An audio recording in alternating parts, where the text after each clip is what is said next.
One aspect of Zelda, Breath of the Wild, that always fascinated me is how enormous this game's version of Hyrule Kingdom is, being jam-packed full of hidden content, with shrines being the main focus of the experience.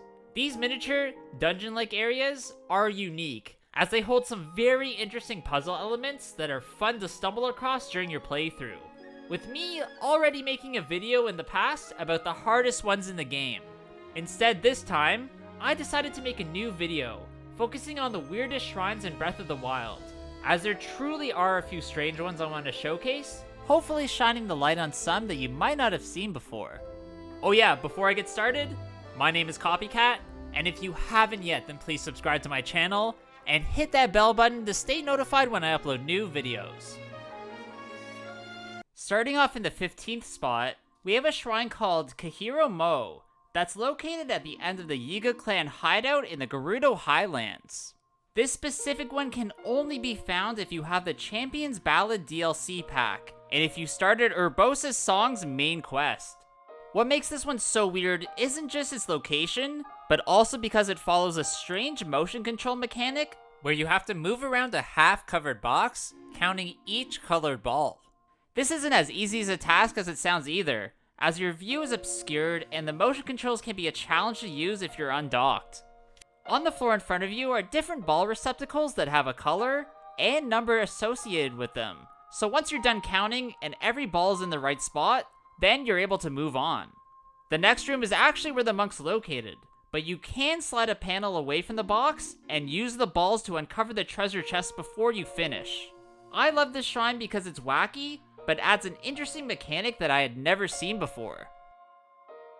At number 14, we're going to look at a pair of shrines that interestingly work in tandem with each other called She Veneer and She Beneath, literally dubbed Twin Memories. Found on the dueling peaks of West Necluda, these shrines require you to memorize the floor placement of the balls in one, and try to replicate it in the other, and vice versa. This is an ingenious idea, but extremely confusing, and when I first stumbled upon it, I had honestly no idea what to do. These two shrines are some of the most memorable in the game, and are also some of the weirdest. In the 13th spot, we're going to look at a shrine called Kutakar, which when you come across this one near Gerudo Tower, it's entirely encased in ice. After using fire-based weapons, or a few campfires, then it will thaw and you can enter to find an even weirder challenge. That's because, to complete this shrine, you need to bring a block of ice through a maze of fire to gain the orb. This is no easy task, as if you're not incredibly careful with the block's placement, then it will surely melt, which is a mechanic that actually perfectly blends platforming and puzzle solving. Up next, we're going to look at a woodland tower region shrine called Manya Toma, which has the objective of having to launch a ball several times until it reaches the receptacle and opens the door. After a bit of exploring in this sub-area, you'll realize that you have to hit the crystal to rotate the platform so it's facing the right direction, and the ball will get launched properly. This isn't a hard shrine to figure out by any means, but I love the mechanic of having to control the ball's path, as it reminds me of those weird Rube Goldberg machines that I loved to make growing up. If we're talking about weird shrines, then I definitely need to include Korgu Shiden, also known as Eventide Island. What makes this one so weird all has to do with the challenge that you need to complete, as you're stripped of all of your weapons and armor, literally needing to work your way back from scratch. The end objective is to collect all 3 metal orbs hidden on the island and place them on their altars to uncover the shrine. The first 2 are relatively easy to find, being protected by a few enemies, but the third is on the necklace of a Hinox, so you either have to be prepared for a fight or be very stealthy. I remember first playing this quirky challenge and being impressed by the different type of mechanic that really changes up the normal gameplay. Coming in at number 10 is another DLC shrine called Kiyotoza, which shows up near Hebra Peak and is uncovered if you pass through each rune gate while you slide on your shield down the hillside. This particular shrine is essentially one giant marble run, using a combination of magnesis, stasis, and cryosis to ensure the ball reaches the receptacle. There are similar shrines using the marble run mechanic in this game, but there isn't one that's as in-depth and large in scale as this one, making me have to showcase it in this video. At the 9th spot in this video, we're going to look at a really cool motion control shrine called Katosa Og that can be found very close to the Akala Ancient Tech Lab.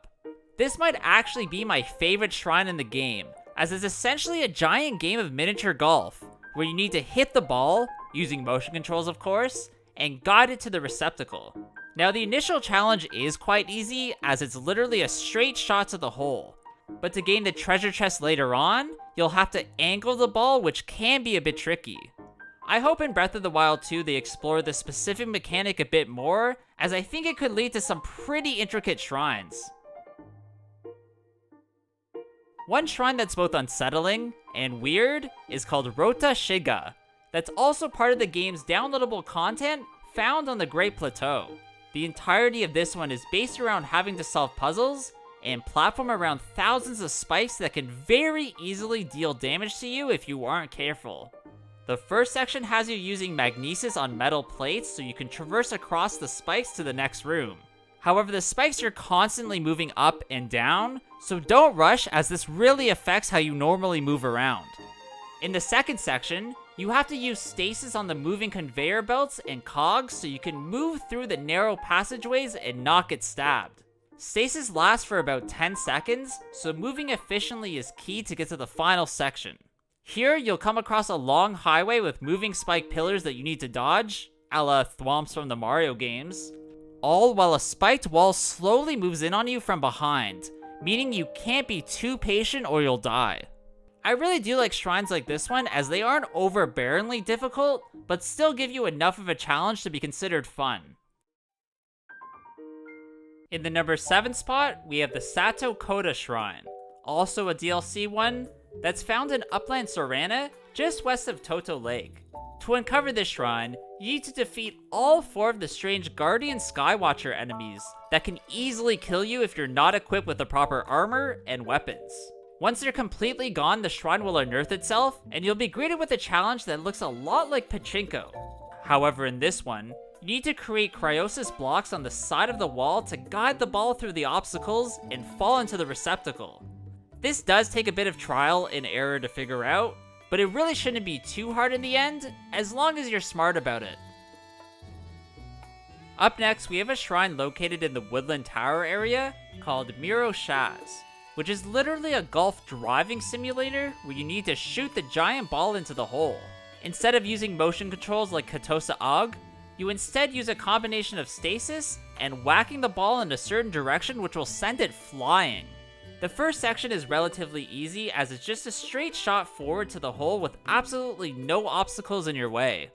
It's actually the section to get the treasure chest, which is out of this world frustrating, as there are annoying obstacles placed in very inconvenient spots that just want to get in your way.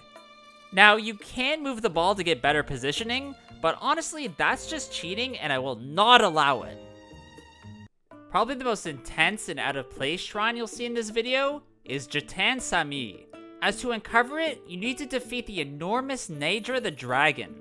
This usually peaceful beast has been covered in malice by Ganon, so you'll need to use the updrafts and your bow and arrow to shoot the eyeballs off it. I personally had a lot of trouble properly lining up my shots as the dragon moves insanely quickly, so you're guaranteed to end up getting very frustrated and trying to unlock this shrine. At number 4 is the somewhat controversial, but definitely weird Miamagana Shrine, that requires you to use motion controls in a very unique way to guide your ball through a maze. This can be a very finicky, frustrating experience, especially if you're playing undocked, as at times you can't even see the screen.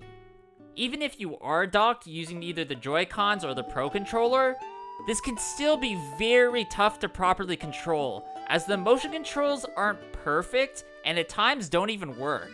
What's even weirder and actually pretty funny is that you can just flip the maze apparatus upside down and use the flat side to guide the ball into the hole, which sort of defeats the purpose, but oh well.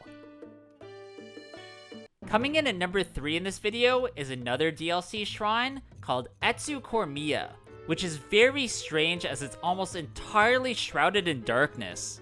Found near the peak of Mount Halia, guarded by 4 moblins in a Wizrobe, you have to use any light source you can to navigate your way through these obstacles, which includes powerful lasers, an area with rotating spikes, and a section of flame walls that have Guardian Scouts that will pop out and attack you. It's not really a tough shrine at all, but does have a very cool feature to it that really makes your gameplay feel much more riskier. The penultimate shrine we're going to look at is one called Kamiya Omuna, that uses the ingenious mechanic of having to shoot the moving targets on the wall. However, before you even get in this one, you need to fight the Igneo Talus Titus, that disguises itself as an island in the lake of lava near Death Mountain. After defeating the strange gargantuous foe, you uncover this shrine and will be presented with a tube that shoots out your bombs when you place them in it. This all has to be done while both the platform you're on is rotating, and the targets you need to hit are either moving back and forth or up and down, which is no easy task. Now, I was a bit disappointed when I found out that you can just use bomb arrows, but for the sake of this video, let's just pretend that mechanic doesn't exist. Before we look at our number 1 pick, here are some honorable mentions.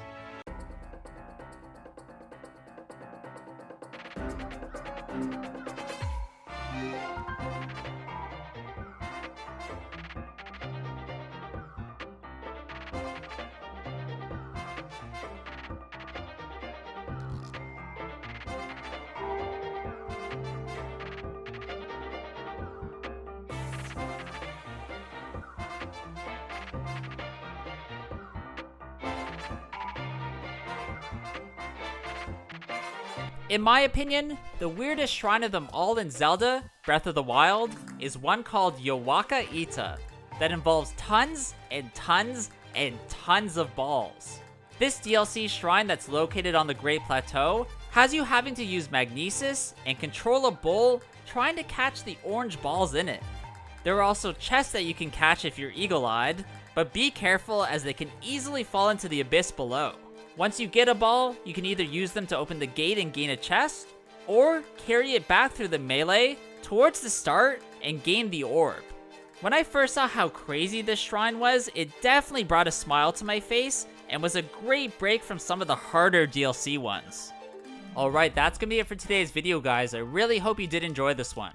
If you did, please leave a like, comment below what you thought about it, and of course, subscribe to my channel. Also, please follow my Instagram at Copycat Gamer. There I upload some cool clips and items from my collection that you won't see anywhere else. Hope you guys all have a good day, and I'll see you all in the next one. Bye!